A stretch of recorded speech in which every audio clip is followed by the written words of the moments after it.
Welcome one, welcome all. This is Posetuga Mlambisa, your host of the Q's podcast. Today I'll be dealing and speaking about the Oppenheimers, a family dynasty which controls Africa.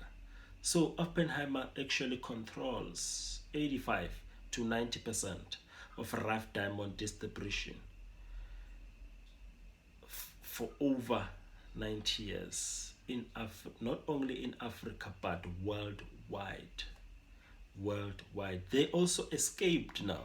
They've also escaped the controversy of the black diamond in the early 2000s. Remember the famous song of the controversial Kanye West, Diamonds Are Forever, a river.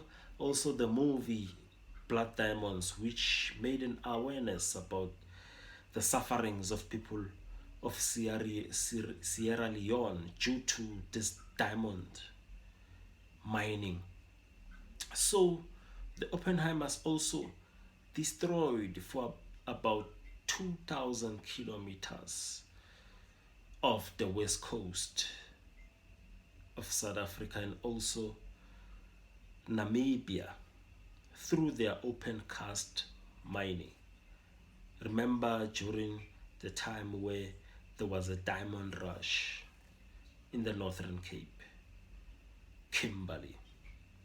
Also, another interesting fact is that the net worth of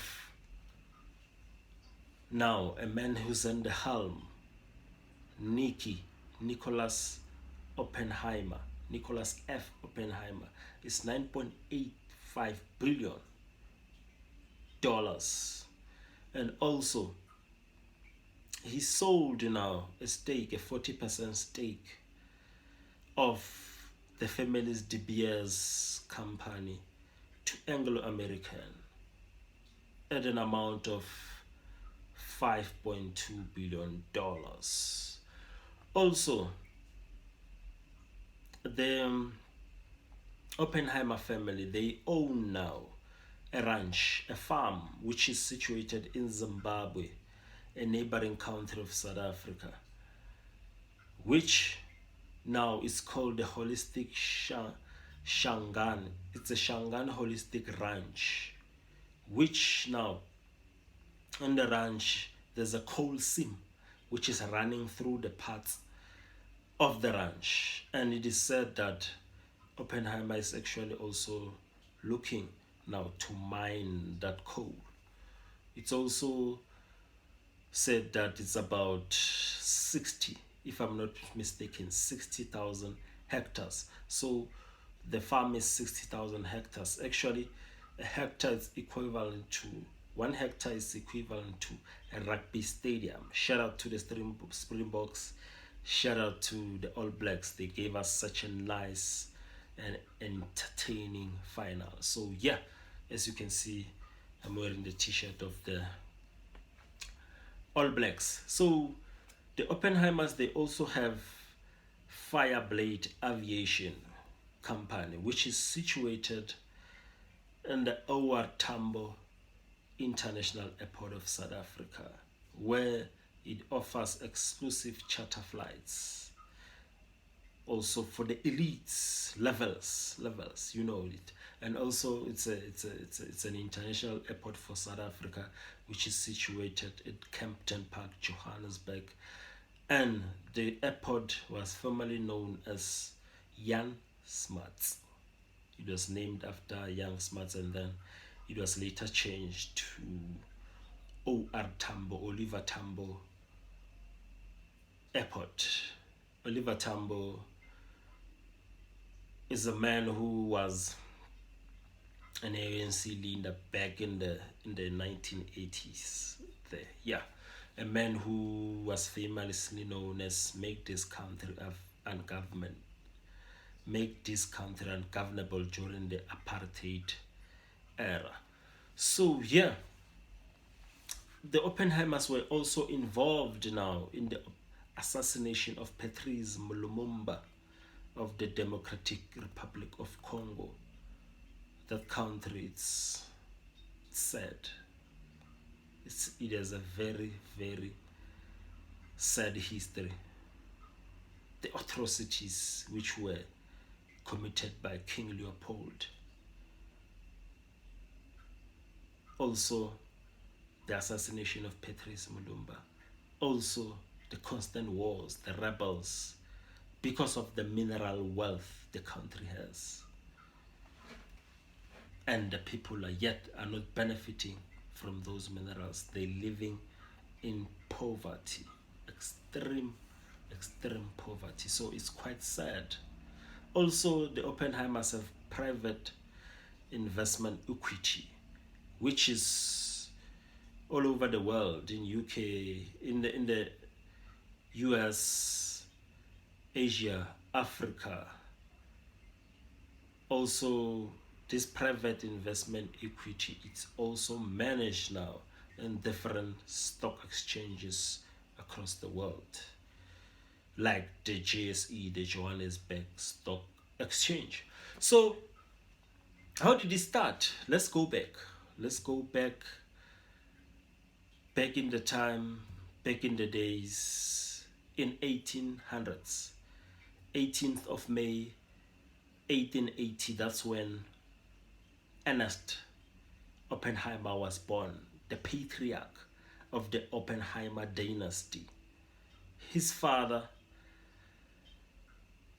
was the man who was called Edward Oppenheimer, who was a cigar merchant. A cigar merchant. So he had quite a decent childhood, because at the age of 17 he went to England now, to a company called the Drunken Skull, which is based in London, where he learned about diamond, being a broker there, everything related to diamond. That's when, at the age of 22, he was dispatched to South Africa to act as a buyer there in Kimberley, the Northern Cape, South Africa, during the 1800s, during the time where there was this rush, golden rush, early 1900s, where there was this diamond rush, gold rush in Johannesburg. That's why it's called a gold, the city of gold, and the diamond rush in Kimberley. So in Kimberley was actually so civilized that it is the first town to have street lights in the southern hemisphere. Also second in the world after Philadelphia to have street lights. It's also, in 1881, is the first town to have a stock exchange here in this Africa, to have a first stock exchange. That's an amazing actually fact, and I think a lot of people didn't know about this. So actually, Ernest Oppenheimer moved now, grew now, as a young man. He grew now into the politics of South Africa, and then he eventually became mayor of Kimberley. So eventually also got married. He also now, after getting married, through marrying a white woman from England, the UK, and then they had a son called now Harry Oppenheimer, who would also go into the family business, take over from his father, and then move on. So we'll get to Harry Oppenheimer, but now we're still on Ernest Oppenheimer. It's a man who also partnered with William Lincoln of the United States of America, an engineer, and they created what is called now the Anglo American Corporation, which now was financed by a financier and a man who was heavily involved in politics, J.P. Morgan. So J.P. Morgan saw an untapped market in Africa where they can actually exploit, make profits through this acquiring of mines, diamond mines across Africa. So they were competing now with the BS of Cecil John Rhodes, competing because of at the time it created a monopoly. So yeah, moving quite on swiftly. Also, after the First World War, uh, Ernest Oppenheimer was knighted and honored by King George V after his efforts in the First World War, and also for acquiring people labor to build the railway line from Upington to Namibia, a neighboring country of South Africa. Because one of the facts I've mentioned is that the Oppenheimers, through the open cast mining, they've destroyed about 2,000 kilometers of land in the west coast and also Namibia. You see how, in the name of civilization, the land gets destroyed. The natural resources, all in the name of the natural resources, but actually the pollution, the air is polluted, the water is polluted, the land is polluted. So yeah, it's, capitalism, it's a monster, it's a beast. So yeah, moving on quite swiftly, you get to a point where also in 1917, that's when they partnered, Ernest Oppenheimer, to create Anglo American.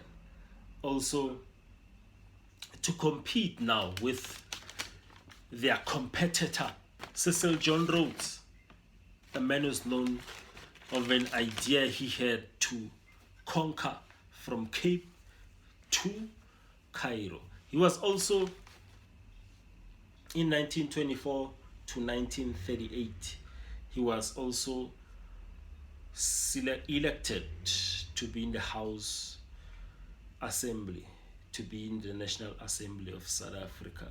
Also in 1927, now the Oppenheimers took over now the wealth control of De Beers from Cecil John Rhodes after his passing.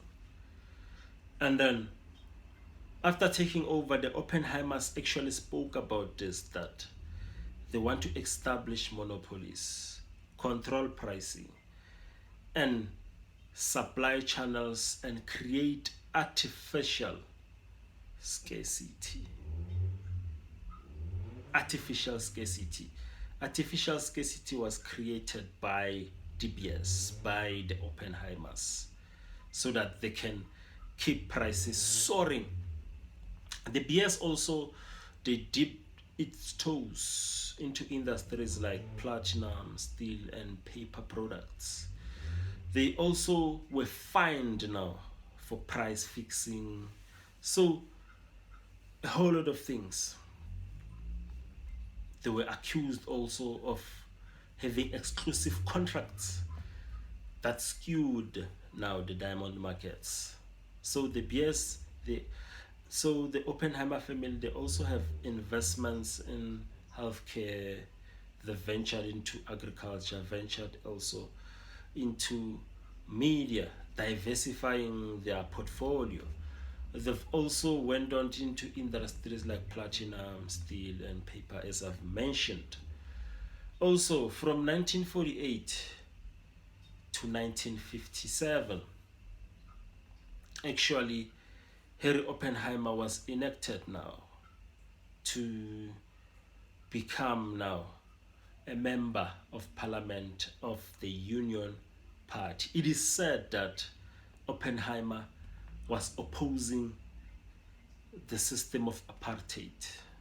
I don't know how true is that, whether it's propaganda or what, but I'll hear from you guys on the comment section, as I trust your judgment, as I know that people, you read, we teach one another. So in 1948, Actually, they created, that's when the apartheid was created. The architectures of apartheid are guys like Hendrik Verwoerd and Jeff Malan and all of the guys who created a system which oppressed the non-whites, which oppressed black people. A cruel system which was deemed to be a crime against humanity. I don't know how a person would do that because of me. I don't see a skin color. I'm a consciousness. I'm an awareness. I'm an energy. I'm an electromagnetic being which constantly vibrates with energy. So I don't see skin color. I see a consciousness. I see a person. Let's not judge each other based on color or oppress each other based on color. The system, actually there's a quote by Verwoerd, but he was quoted by a guy called Nico Smith. And this quote, you can find it in a book called The New Apartheid by Sizwe Mpofu Walsh, where he said that apartheid is autopoietic. It comes in different ways and different forms. It's like a virus, it spreads. So he said that no government will undo the damage of apartheid. It affects people psychologically, financially, and otherwise segregates. It's a very horrible system.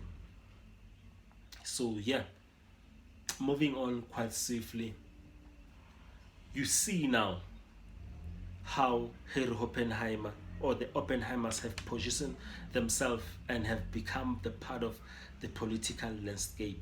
Even now they're influencing the political landscape behind the scenes. They are puppet masters. They're funding political parties, opposition political parties. They've recently funded a new party, an opposition party called the Rise Mzansi, because of there's an act where it forces political parties to declare their donors. So it came out that the Oppenheimers have donated to a Rise Mzansi. So the Oppenheimers also in 1985, they went to Lusaka, Zambia, to meet with ANC leaders and spoke about the transition, how it's gonna be happening. So ANC was captured then. That's where in CODESA the property rights were never touched, the multinationals were never touched. You see, so the birthrights of South Africans were sold in CODESA. People were parachuted there. Even it is said, even the current president, Cyril Ramaphosa, is a product of the Oppenheimers, because of his presidency came after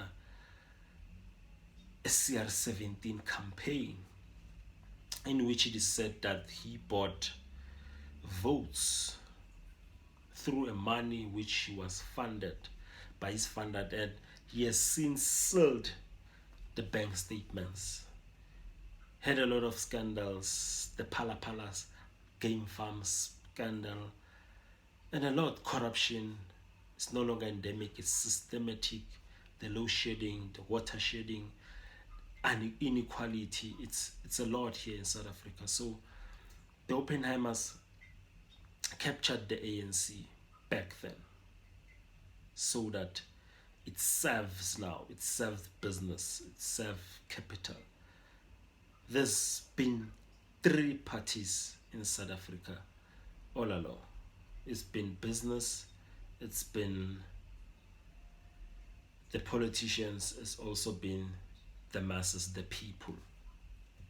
All along, it dates back from 1652 when the Dutch East India landed in our shores with the guys like Bojandra van Riebeeck. Because of the history of South Africa is quite long. Even in 1910, they created a Union of South Africa where black people were excluded from that. In 1910, after the first and second Anglo-Boer War, they actually came together and created the Union of South Africa, which consisted of four dominions, which is the Transvaal, the Orange Free State, Natal, and the Cape Colony, the Cape of Good Hope, Kapa Lutumo.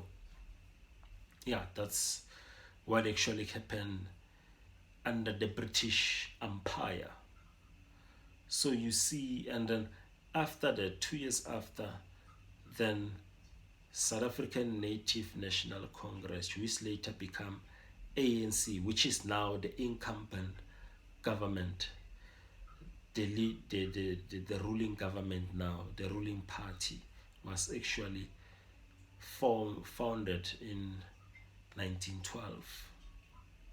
Also, 1913, that's when the Land Act, the land was taken away from black people. Now it was legal, had the title deeds and all this. So it's a very sad and painful past, especially for people who are non-wise, because of a country which a numerical minority has become a cultural majority, which is a dominant reality here in South Africa.